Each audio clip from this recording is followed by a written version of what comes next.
surrender really means to let go. To let go.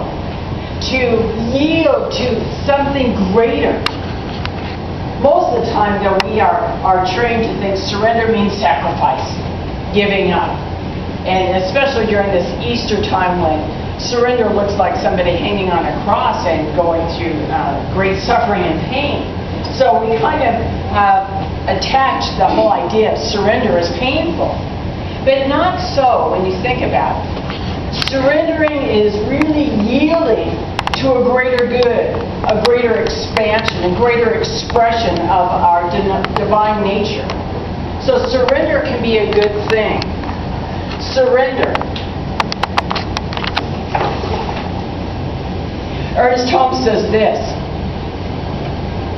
in response to what we're surrendering.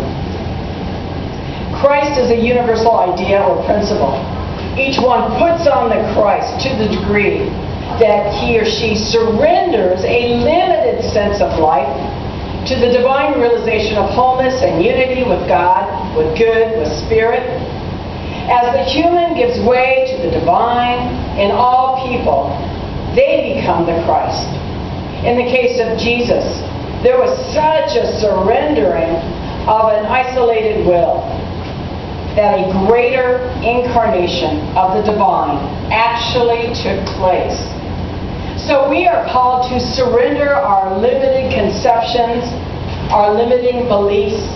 Ultimately, we are called to surrender any seeming sense of separation from God or from the greater good of our life. We are called to let go of our little identity, much like the caterpillar has to let go of being identified as a caterpillar in order to express fully as the radiant butterfly that is the truth of their being.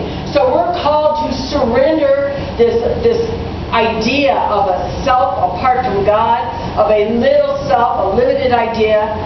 We are to give up the struggle, the efforting to make life fit our picture.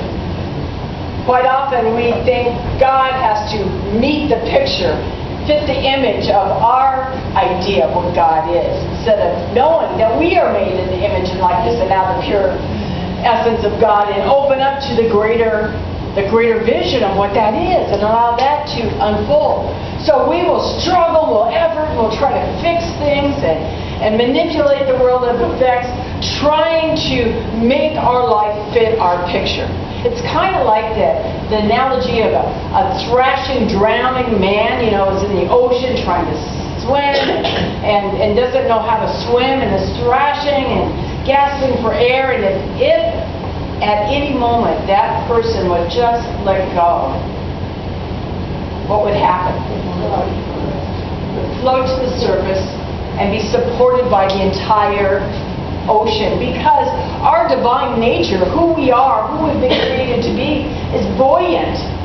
We have been physically constructed to be buoyant, but our ignorance of that truth makes us thrash and struggle and suffer and cause our own drowning.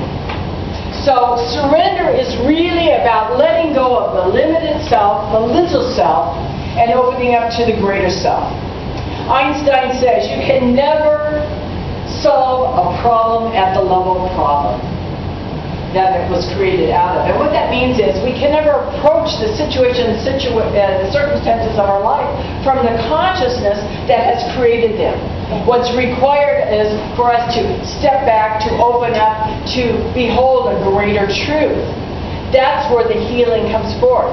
Now, Reverend Michael has this phrase that he often quotes. He says, every problem is a question seeking to be asked.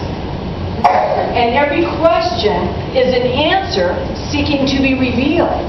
So all problems, seeming problems, all challenges are really opportunities to allow that greater truth of us, that greater presence of the God, the divine, the divinity of us to seek expression, to emerge as our livingness.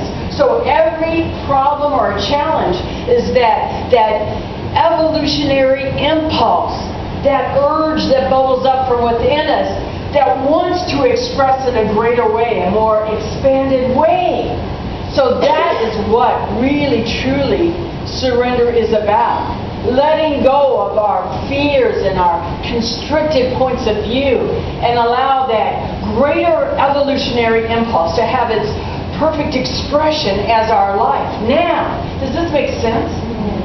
So there's nothing to fear. There's nothing to fear.